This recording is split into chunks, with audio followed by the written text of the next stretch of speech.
You guys know I love podcasting and listening to podcasts, and I'm guessing if you're listening to this that you love podcasts too. Have you ever considered podcasting yourself? It is a great way to reach your audience, grow your know, like and trust factor, and not need to show your face unless you want to. If it is something you've thought about but you don't know where to start, then head over to becomeapodcaster.uk/BAP quiz, BAP quiz, to access a 2-minute quiz that will help you work out what type of podcast might suit you. That's becomeapodcaster.uk/BAP quiz. You're listening to the Mindset and Action podcast, bringing you the map to grow and streamline your business in 2023. I'm your host, Donna Eade, your go-to gal for all things podcasting, planning and productivity. And I'll be bringing you all that plus mindset goodness from experts with knowledge to share. Let's make 2023 the year of success in your business.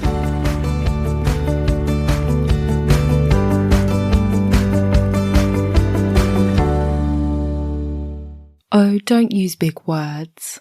They mean so little. Oscar Wilde. Today on Mindset and Action, we have Yvette Haughton. She is a sales copywriter for coaches, course creators, consultants, and service providers looking to take their audience from pre-launch to paid. It's all about copy and strategy to position their offers with compelling marketing messages that get their audience to say, heck yes. This was such a great conversation. I can't wait for you to hear it. Let's jump in. Welcome back to the podcast, everybody. I am so glad to have you here today because I have a special guest with me. Yvette, welcome to the podcast. Thank you so much for coming on.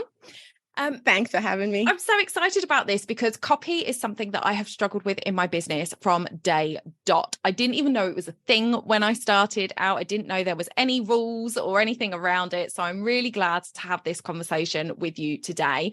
But before we jump into all things copy, I would love it if you would introduce yourself to my audience and tell them a little bit about yourself. Okay, perfect. So I'm Yvette. I'm a conversion copywriter and I focus on launch and sales copy for the most part for service providers. And the goal is to take their leads from pre-launch to paid with copy that engages, connects, and converts. You're going to hear me talk about those three things again as we get through. So I like to call myself the copy closer. You'll see that on my website. And that's because my goal is to help my clients close. So it's always about so whether it doesn't have to be paid, it can be something free. So the goal is to close something, whether it's download a lead magnet, click a link in an email, buy something from a product or a sales page. But I currently work with coaches, consultants, course creators, service providers, who want to build their authority, increase sales, and, connect with their audience. But I didn't start out in copy. I started out as a content writer doing mostly blog posts for service businesses, and they started to ask me to help them with their website copy. Now, I'm anal when it comes to research, so I was like, okay, I need to go and do some research because that doesn't sound like blog writing. And I was like, okay, this is not the same. I need to understand what conversion is. I need to know how to write copy that sells, but still plays well with the Google bots. So SEO needs to come in. So I started doing a lot of research. I did courses, joined programs, everything that I could to help me better understand what my audience will need to ensure that whatever I write on their website is suitable. So like one client, she was one of my very first clients for web copy when I was barely knew what I was doing. And that was 6-7 years ago. Yeah. And she recently came back and asked me to update the copy. So, what I did was there for 7 years. And so now with everything that I've learned, I've been able to take what was, something, not one of my better products into something that I'm so amazed about now. And they're loving it. Their clients are loving it. So it's beautiful to see the transformation from basic knowledge of what copy can do to move into a space now where you can see exactly the transformation it's doing for businesses. Well, that's fantastic, Yvette. I absolutely love that. And I love the growth as well. And I think it's so important that we can get those opportunities to actually look back at where we were when we started. Because like I said in the intro, my copy was absolutely all I just was writing what I thought needed to be said, but without any sort of strategy behind it.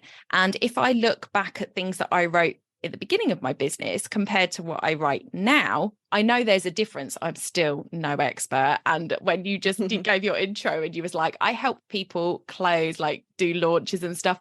I'm actually mid-launch as we're recording this right now. So I did my web class last night, got all my emails going out over the next few days. And I'm like, damn it, I should have hired her before we got to this. Never mind. There's always next time. So we're going to go through some tips today to help people get started with improving their copy and just sort of understanding a little bit more about it. And so the first thing I would like to touch on is, why is a copy strategy so important? Like, why isn't it okay to just spill out whatever's in your brain and just put it onto a web page? Why do we need a strategy around it? The reason you need a strategy is because you want to make sales. That's the short end of it. But really, it's about having if you want to have an effective sales page, an effective email sequence, an effective lead up to launch, it means you need to develop a strategy that's designed to convert. And so your copy strategy is essentially the start of this process.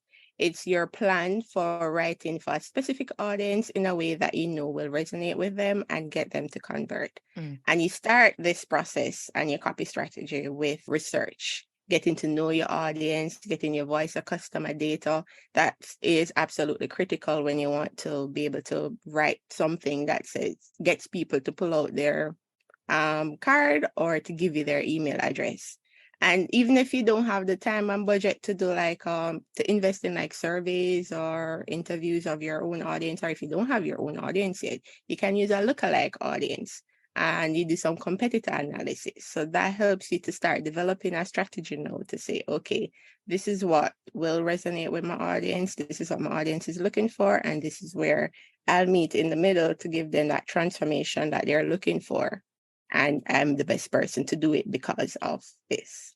Oh, yeah. I love that.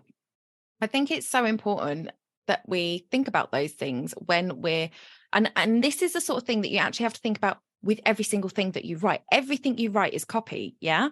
So It's like from the weekly emails that you send. So this is like your nurture sequence. That's what I call it, your nurture sequence. Mm-hmm. So every week I send out an email to my audience, letting them know that a new podcast episode is up.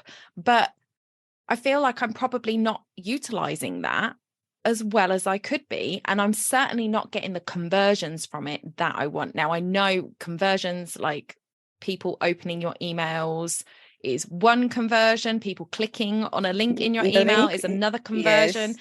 And I get pretty good open rates. So my subject lines must be fairly interesting. I would obviously like to improve it, but it is slightly above the average. So that's a good start. But my click-through rates, I think they fall on what's called like average anyway, but I just don't like it. It's so low. And I'm just like, but this is the whole, like a lot of the people that are on my email list actually signed up just for podcast notifications. So I launched my 6-week program on helping people to get started with their podcast. And I let them know in there that 50% of my email list actually came from podcast signups, whether it was just signing up for notifications or whether it was a freebie related to the podcast. But most of it was just notifications, 50% of my email list. Yes. So I'm like, when I send out an email, why are not 50% of the people that are reading it clicking on the link? Like it's literally what they signed up for. And it's so difficult. But I think a lot of it is a copy thing, like making people interested to read your newsletter. Yes.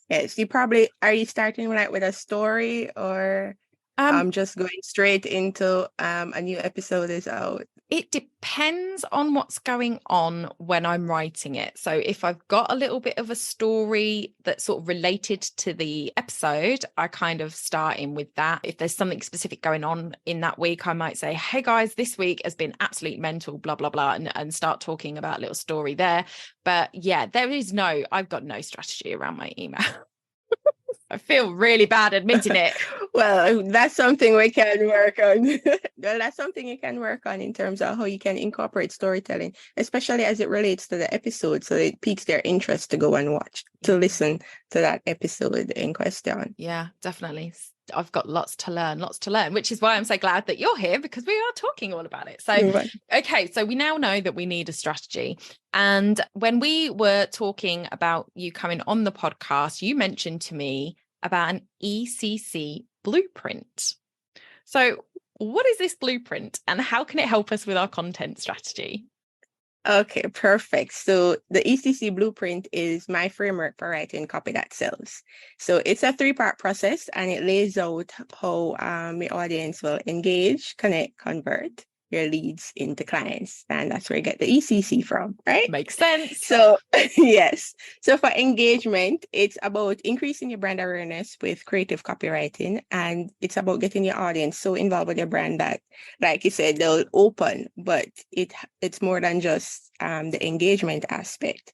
So you're looking at the customer focused copy that will pique their interest, and you've got that down pat because your open rates are above average. Mm-hmm.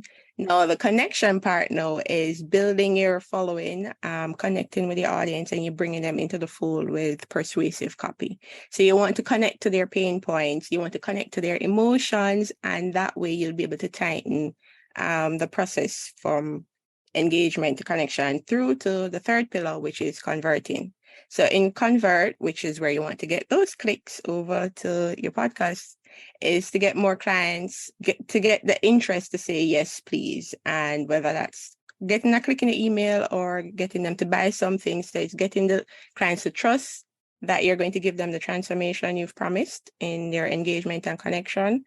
And so that's the process I've used for all my research and writing, and looking at those 3 things guides how I write copy for my clients. That's so good. I didn't even engage, copy, engage, connection, copy, conversion. Convert. Yes. Okay. Yes. So that makes so much sense. And I think it's really important that we actually have a process like that. And we're looking at it every time we're writing something. So whether it's an email, whether it's a website page, even a website page that's like your about page, where you think, oh, well, I don't need anybody to convert on that. You can convert people on your about page. There is always something that you can share. And I always say that you should have your lead magnet in sort of several places on your website. So, and your about page is a great one. And a little known thing too with your about page is really about them and not you. So yes, you'll be talking about yourself, but it's, everybody on the internet, it's what's in it for me. So yes, I'm reading your about page to learn about you, but how is that going to help me? What are you offering that will help me? So you have to, there's also a strategy behind writing your about pages as well. And you're right. It's like one of the second most visited pages on your website. So it needs to do something for you. Yeah. The number of times that I go on an about page and it is just literally a picture of the person. Maybe sometimes they don't even put a picture of themselves. So you're still not, because I think that's such a power. And I used to be a photographer. So to me, photography is very powerful. And if you can see somebody, especially if you can't you can't hear them. I think audio is great, obviously, because I do podcasting and I teach people to podcast. And I think it's a fantastic way of connecting with people because they can hear the tonality in your voice. They can connect with that sound. And if you walk past a group of people and you hear somebody talking, you'll get a gut feeling about the type of person that is just from hearing their voice. Is that somebody that you trust? Is it somebody that gives you the ick? You get that from a voice. So you don't always need to see somebody if you can hear them. But if you can't hear them and you can't see them, it is very hard to understand who somebody is from just words. Now, brilliant copywriter could probably get that through, but most of us aren't really great at copy and haven't got that skill to be able to do that. And I think it's always a combination of things. So whenever I read, for example, an email from Jasmine Starr or Amy Porterfield, I hear them saying it because I've watched them on video, I've listened to their podcasts. So I know how they sound, I know who they are. So when I read them as if they're talking it. So I hear it and I think that is where that connection, that well-rounded connection comes from. If people are going to your about page, that is usually their first, that means that they don't know who you are, because if they know you, they don't need to see it. So if this is one of the first places that they're connecting with you, then they need as much as possible that you can give them. Now, you could put a video on there. That would be really good. And say, introduce yourself and read some fantastic copy that you've written for that. Or you have a photograph of yourself, because if you are the face of your business, they need to know who you are. And then the copy that tells this story about who you are and why that's important to them. That's Yes. that key that you just said there, that I was just like, yes, why is it important to them? So you can say, I live in Northamptonshire. I've got 2 cats. One's sitting behind us in the podcast today. So hopefully she's going to stay quiet. And all of those basic things, but that's not really what people want to know. I mean, some people do. I'm nosy. I like to know these things. But the crux of it is, how is you being you going to help me? So if you are somebody who helps somebody with copy, then to be able to turn around and say, look, copy was something that I, struggled with for years in my business. And then I found this system and I implemented it and I worked on it and I improved it. And now 7 years later, I am your go-to girl for all things copy, because I literally have lived it for the last 7 years. Well, that's talking about them, their struggle. I can't do copy. Yes. And that's going to be more interesting to them than, I'm a copy creator and I convert people and I live at home with my family. Way great. So I love that. And I love the EEC blueprint. So that's fantastic. One of the things that I certainly get really stuck with, and, is pretty prevalent right now for me because I'm mid-launch, is sales page copy. And that is something that you obviously are really sort of focused on in what it is and who you work with. So tell us a little bit about sales pages. What trips us up when it comes to sales pages? What do you see, like the big mistakes you see that people make when it comes to their sales pages? I would love to know, because I probably make them. All right. So for a sales page, the goal is to convert, but you also have to know that you're speaking to basically 2 types of decision makers: people who make a decision quickly and those who take their time. So your copy has to speak to both parties. Oh, that's already difficult, isn't it? Yes. So for your quick decision makers, you're looking at your headline, the first thing that they see when they come in the header section, and that has to immediately grab them and make them want to say, oh, I want to learn more. And if they're skimmers, your subheads and your crossheads have to keep holding their attention as they skim down the page. Now, for your more methodical persons, they need a bit more detail. So that's where, persons will say long copy doesn't sell, but your long form sales page is talking to 2 different audiences and audience decision makers. And so it has to do the heavy lifting for the skimmers, that's your headers and your subheads, and the more methodical ones who need a little more information as you go into detail. So I think that trips up some persons in terms of not realizing how important that first section is in terms of grabbing the attention and driving persons to continue, as well as moving into the subheads and crossheads, and that they are there to play a part in the conversion process. Yeah, I think that is something I probably fail on, to be honest with you, because I do the headline really important. I've got that. Yeah, definitely something that is sort of there to grab their attention, but then it kind of all falls apart underneath. And I hate the long form sales page. I have to say, as a consumer, I'm like, my God, you're scrolling. It just goes on forever. Like, some of them I think are ridiculously long and not needed.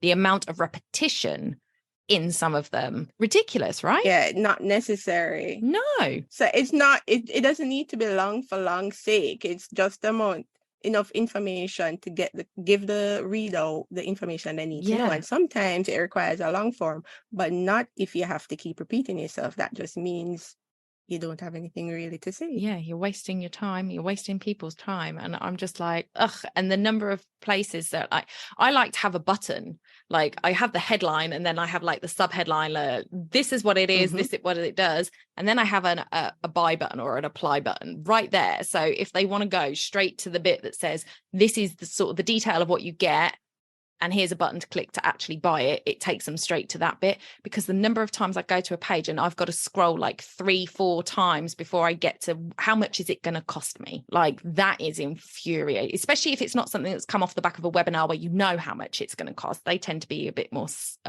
smaller sales pages anyway, because the webinar's done the work. But if it's something that you're coming to from an advert or something, I'm just like, tell me how much it costs. Because if it costs out of the budget that I've got, it's a no. I don't need to read the rest. But the thing is, when they do it that way, in scrolling, you'll often see something that piques your interest, and you'll be like, you might stop and read that section. You keep going, you stop and read another section. So by the time you get to the price, you might say, it might not be my budget, no, but it's definitely something I'm interested in. Yeah. So you'll be on the lookout for when it comes out again, and then you'll be able to plan accordingly for it. Okay, you got me there, because I do stop occasionally in that scroll. Oh, yes. If something piques my interest. Yes, exactly. And that's why you need to organize the sales page for the skimmers like you, who are skimming down to the price, and for persons who are interested and just need a little bit more detail to say, yes, they're going to make a good decision with this buy. Yeah. So those pain in the bum ones are the ones that I really need to look at, because they made me stop. Okay, fair enough. Okay, so we talked about, some of the outside look of what a sales page would look like. What is something that we should avoid putting on a sales page? Like, whatever you do, don't put this on. It's going to kill your sale. Well, actually, it's not something that you can just say, outright, don't put it on. It has to come from a voice of customer data. So depending on what you're selling and your type of audience, that will determine what it is that you cannot put there, which is why research into your audience is so important before you actually start writing anything. Because once you know what they're looking for, you know what they need, you know what you're going to provide, then you know exactly what you need to put there. So you won't essentially put something that should not be there. Yeah. Okay. That makes sense. I think I always fear that I'm just not getting it right. Like, if a launch doesn't go the way I expect it to, then it's got to be my copy's fault. And I think a lot of people kind of fall to these conclusions. And I think it probably starts a lot sooner than that. And you've mentioned it a number of times today, talking about customer research before you even write anything on a page. Yeah, so that's why I always talk about pre-launch to paid, because the pre-launch process is essential for the build-up to a launch. So yes, you can have an amazing sales page, but if the pre-launch and priming your audience for what's coming fell flat, or you didn't do any of it, or you didn't really research your audience, then your sales page is going to fall flat in terms of converting. And then you can't really blame the copy if you never went into your audience research. Yeah. Really important. And when working with a copywriter, what does that look like? What's the kind of system for working with someone like yourself? What do we need to do to make your job easier? And how do we work together? Okay, so from every copywriter is slightly different, but in my case, I normally take clients through a copy questionnaire. It's pretty lengthy, but some clients opt to fill it out and then we discuss it after on our kickoff call, or we go through it on a call together. And that questionnaire has cost me projects, because when you ask certain questions, you're like, okay, I'm not quite there yet. So let's shelve this for the moment. But the essentially is, we start off with a detailed questionnaire about your offer, your audience, and you, so that we can get all three things together. And then after that, it's about the research process. So depending on the budget, the research can include surveys to your audience, interviews of specific persons within your audience, online surveys as well outside of your direct audience, competitor research as well to see what's out there, why are persons buying those, what sort of issues they might have with those. Will your offer will your offer allow them to negate some of the negative effects that they're having from those other offers, and where your differences and what transformation you're going to share. So the copy questionnaire and then the research process, that's key to start the whole thing in terms of getting to understand what you're offering, to understand your audience, and then we'll be able to say, okay, yeah, we have everything we need now to start, right? And then it's about planning out the launch.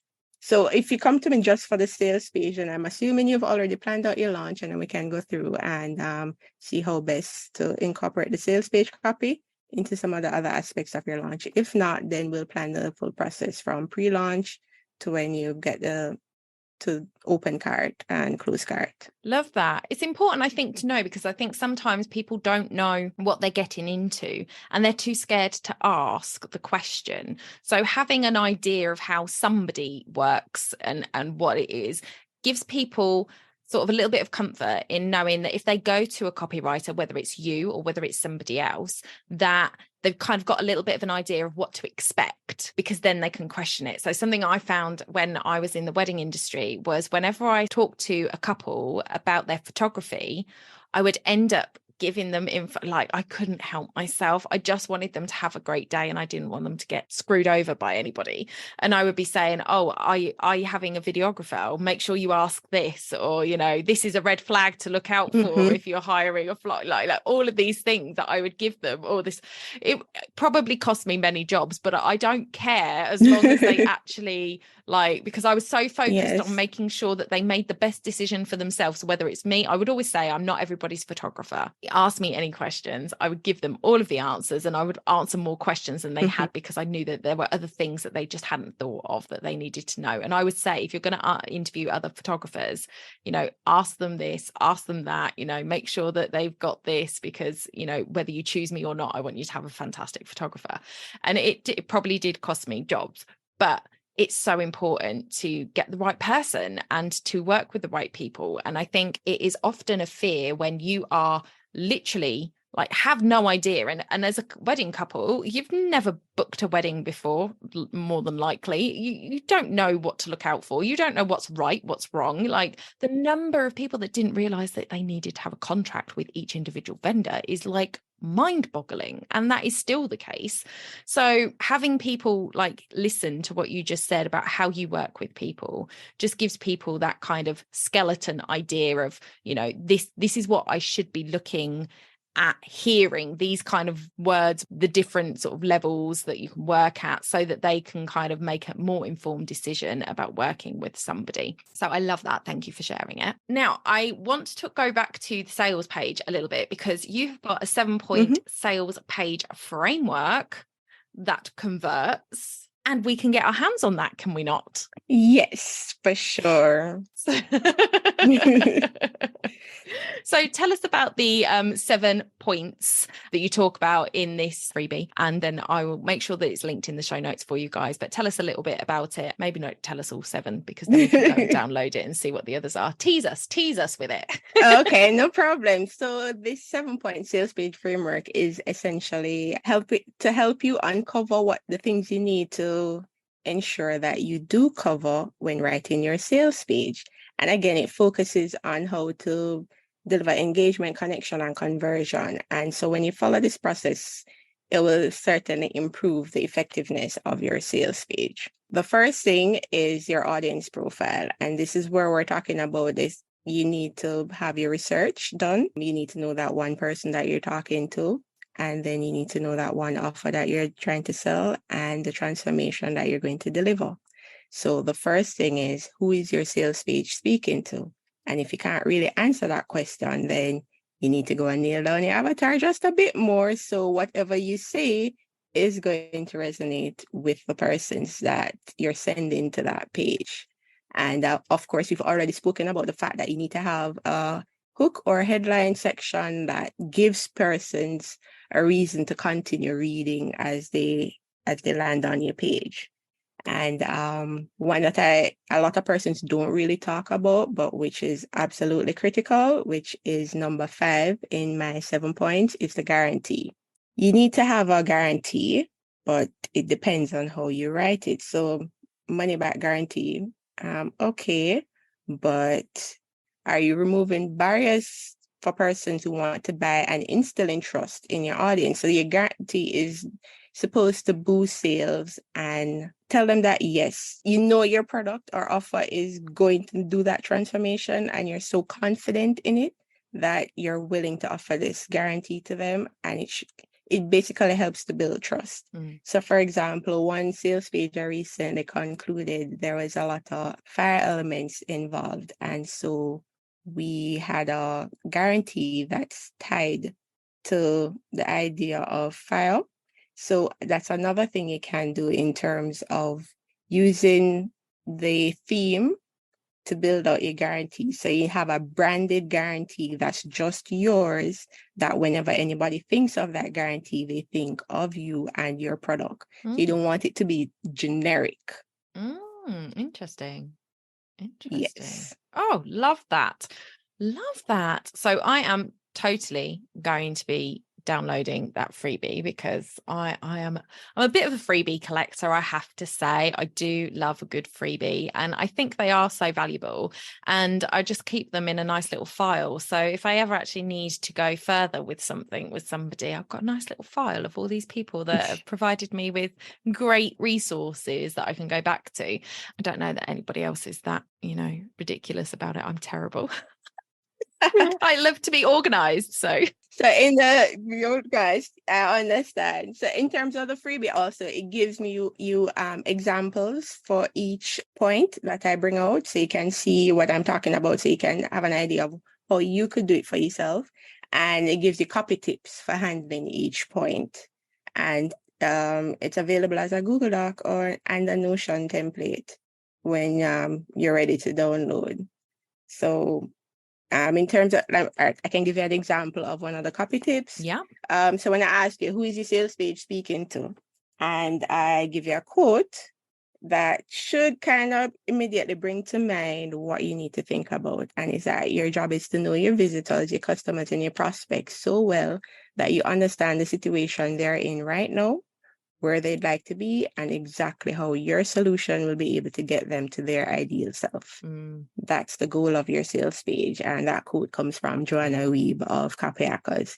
So the copy tip here is that you need to conduct voice of customer research, and you need to conduct competitor research to ensure that your audience speaks to that your copy that you're going to write speaks to your audience's pain points, their desires, and to show them that you'll be able to give them that transformation. And then I'll give you some ideas in terms of what to look for, where to go to get those ideas, get that research. So you're in review mining, you're collecting data from audience. If you've run, that you're running a launch, once the cart is closed, a good thing to do there in the post-launch phase is to send out a questionnaire asking, it's just a one question, asking persons who signed up, why did they buy? So you have information for the next iteration of your launch.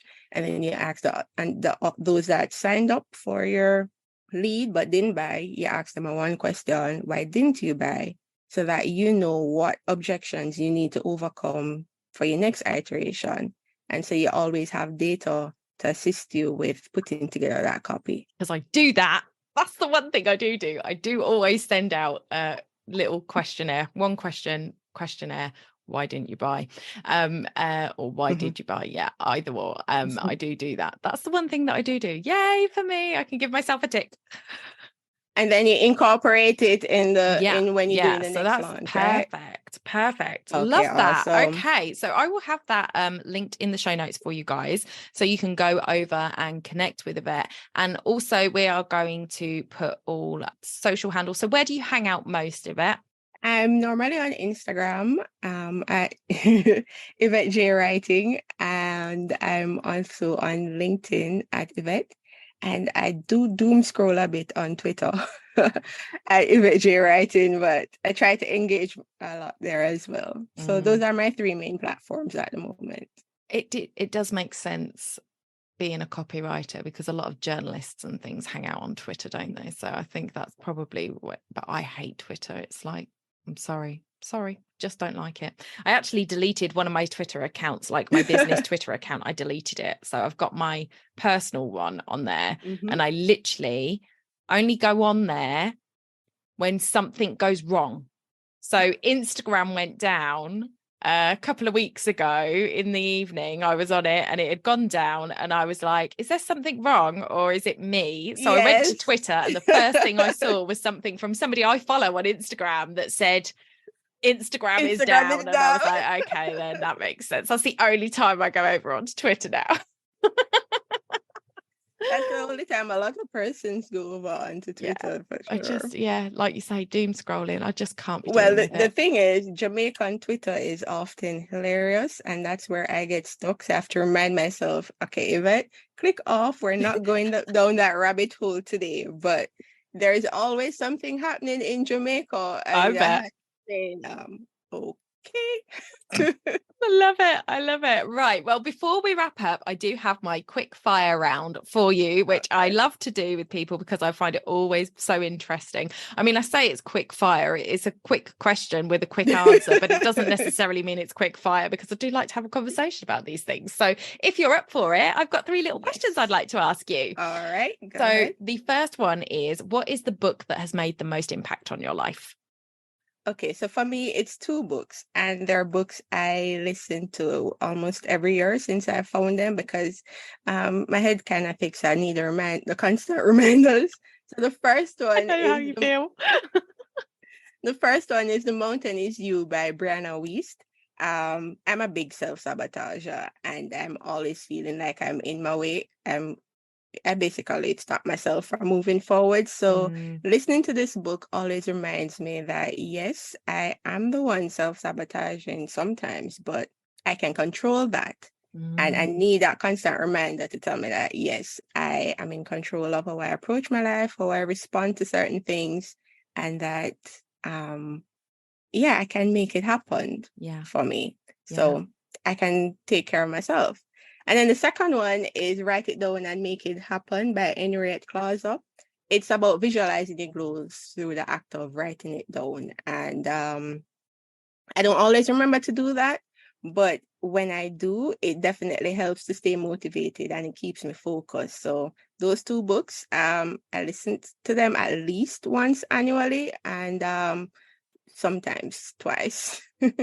I love that. But I have books like that. So I like The Richest Man in Babylon. Yes, that's it's a short book. And I listen to, I'm also an audio listener, although I have got a growing pile of books because I love to sit and read a proper book. Yes. But I get more done if I'm listening to a book, or I can consume more quickly because I'm a slow reader. So The Richest Man in Babylon is one that I downloaded, and I love listening to. I just love the story, and it's such a good book, and it's a short one, so I really enjoy that. So I get the re-listening because I re-listen to that one often. And I love that because the reason I asked that question is because I'm always looking for new books. Like I say, I've got a mountain of them, but that is why I have decided that I am launching a book club, which hopefully by the time this goes live is in its first month. If people have actually decided to come and join me, because I need the accountability to read physical books, and you can listen to them, of course.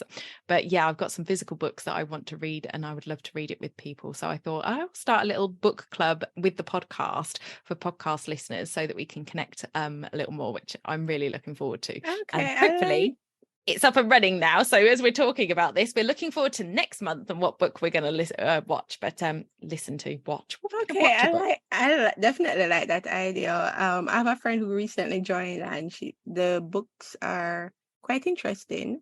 So I think I like that idea. I think I'll join in that. Yeah, I love it. I think it's great to have the collective mind as well, because you read a book and you can take stuff away from it, But I always think that when you talk about a book with other people So, who have got a yeah. different perspective to you, you can pull so much more out of it. And I think in that way, a lot of people retain information a lot better. So like you say, Yes. I've got to listen to it again because I forget. I think you Yeah. retain more when you actually have conversations about it. So I thought that would be a really good idea. So Yeah. hopefully it started. And of course, the book club people get to submit book suggestions so that we're all reading books that we're all sort of looking forward to reading. So I'm really excited about that. So I love that. And that's probably another 2 books to go on the list. So that's fantastic. The next question, what is your go-to favorite snack when you're hungry? Okay, so I'm Jamaican, and back in Jamaica we have these small round spice buns, and we Okay. also have banana chips. Those are my 2 go-to snacks that anytime I'm on the run or just feel peckish, I need something to pick me up, I go for banana chips or a bun, or kind of Love a that. spice bun. See, I like a banana, but I don't like banana chips. Maybe you need some Jamaican I banana was going to chips say in life. maybe they're different in Jamaica because we probably bloody import them from Jamaica, in fairness, and they're just like rock, like, you know, break your teeth on them, and I'm just like, oh no. But yeah, maybe I need to give them a new go. Maybe I need to go for some organic fancy banana chips, and they might resemble something more like the ones that you get in Jamaica. I so want to go to Jamaica. It sounds like an Oh yes, you should visit. Actually, on the topics of like books and things, you know, I'm getting totally off topic here, guys. We're just having a conversation now. I listen to the Calm app and I listen to the sleep stories for the Calm app, and they have got one on Bob Marley, and they take you around Jamaica and like do all this, and they talk about the other guy that he was connected with and the museums that they've got and all of this, and I'm just like, I want to go. So yeah, the Caribbean is a place that I want to go to. Well, use Enright Clause's recommendation and write it down and make it happen. Yeah, absolutely. So we've done snacks, we've done books. Okay, your ultimate me time thing to do. Okay, so we're not quite done with books then, because my me time thing is to curl up with a good book. Nothing self-development or anything like that. I'm a sucker for paranormal romance. And so Paranormal romance. Oh, that's interesting. yes, so currently my favorite author is Nalini Singh, and she has these 2 series which I love. One is called Psy Changeling, and the other is a Guild Hunter series. And they're so fantastic. Like the world she has created for each very distinct series. And I find myself going back to read over stories, and I'm like, oh right, that's why X happened in a later book. And I'm like, so that's my go-to thing. When I want some me time, I'll just curl up with either a physical book, or nowadays it's my phone or tablet to just read one of my favorite romance novels. Oh, I love that. And I wish I could make, again, writing it down, making it happen, more time for fiction books, because there's a couple of authors that I absolutely love. Louise Jensen is one of them, and her alter ego, Amelia Henley. So she writes psychological thrillers, which I've never been like. I don't like scary. I don't like horror. I don't like scary films. I don't do those either. But the psychological thriller book, like how she writes, it gets me. And it's just like it's not that jump scare thing, which is what more scares me. It's talking about relationships and how people like twist and manipulate and all of this, and I'm just like, I am intrigued. I love her series. Like, honestly, if you get a chance to read any of them, go for I think The Date is a really good one. Okay. Her whole first series was like The Date, The Sister, The Surrogate, and it was so interesting. They are so like, they pull you in. I really enjoyed them. But then she decided she wanted to do some romance as well. But her book editor was just like, you can't do, that's just going to mess us up. So she had to create a pen name. So under Amelia Henley, she does her romance, but her romance isn't, Mills and Boone romance. It's romance with a twist. So like there is something that it's a love story, but it's there's twists and turns, and it's sort of heart-wrenching and like surprising, and it's just so much better than a regular just romance novel, like your books I assume would be as well, because it's just so different out of the box. Yeah, so you're like wondering what's going to happen, who is behind what's happening, because right now there is a for most of the side changeling, there was a shadowy figure that was behind something, and for the life of me I could not figure out who it was until the last book came out, and I was like, oh, how did I miss this? And see, so that sounds like it's got the bit of that psychological kind of like there's playing with your mind a little bit. So you might like some of Louise's books for sure. But yeah, she's one of my favorites, and I just don't make enough time to actually sit down and read a fiction book, because I'm almost like punishing myself when I say, I'm like, oh no, if I've got time to read, then I should be reading one of these development books that I've got, you know, because I want to get better in my business and improve my life and improve self-improvement as well. It's not just about the business, but I'm always looking to how can I understand myself better and do better with what I've got. But sometimes that is just stop and read a fiction book. So I'm going to try and do that this afternoon if I get a chance, because I am babysitting my niece. So I can't do anything too strenuous, so it might happen this afternoon. Oh well, do you know what, Yvette? I've absolutely loved this conversation, especially the book. I love to find a fellow bookworm, so that was really lovely to talk about. Remind everybody again what your @ is on Instagram, because that's my favorite place to hang out. So you can find me at Yvette J Writing on Instagram. Fabulous. So we will connect over there. If you have enjoyed this episode, if you've got a book you would like to share with us, then tag us on Instagram, share this episode with your friends, and don't forget to go and download that freebie, that 7-point sales page framework, and get your copy to the next level. And definitely reach out to Yvette if you have any other issues. It's been a fantastic conversation. I hope you guys have enjoyed it. Thank you so much for coming on, Yvette, who is currently in London, guys. You know, I thought I was having somebody like tuning in right from Jamaica, and she's currently in London. Yes, but the next time we talk, I'll probably be in Jamaica. So be in Jamaica, absolutely. So you can show me outside the window so I can see the gloriousness of it. Okay, thank you so much, Yvette. It's been fantastic. Thank you. I hope you agree that was an absolutely fantastic conversation with Yvette. Thank you so much, Yvette, for coming on the show. It was an absolute pleasure to have you. And for you guys, I will see you next week. Bye for now.